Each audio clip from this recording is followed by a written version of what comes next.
Aloha everybody, welcome to Beach Walks with Rocks. Today is show number 167 and you can find us at beachwalks.tv.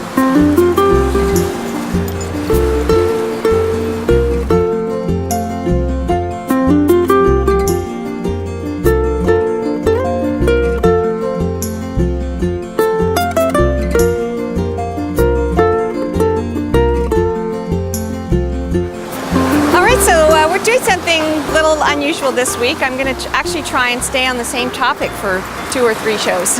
We'll see how it works out. Anyway, I started talking yesterday about making a big life change, either moving to a new place or moving to a new career, or just taking on something very, very different. And one of the things that has been in play in my life when I've made my radical transitions from one thing to another has been this very, very compelling urge that I experience where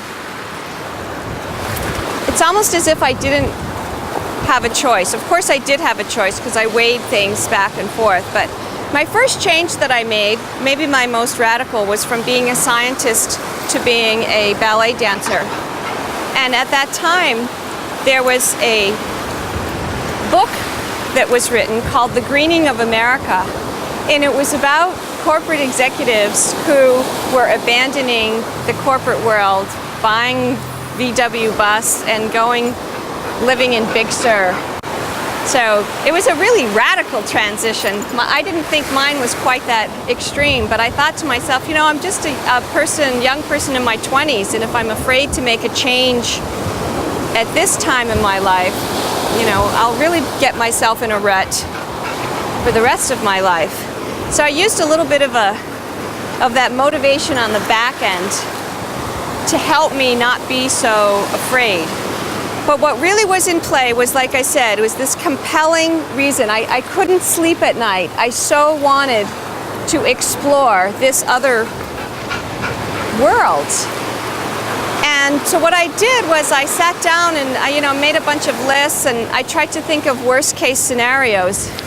And in this case, I thought to myself, well, I can stop science and become a ballerina, and I can always pick up the science again. But if I do science for 20 or 30 years, it would really be next to impossible to pick up ballet when I was 40 or 50.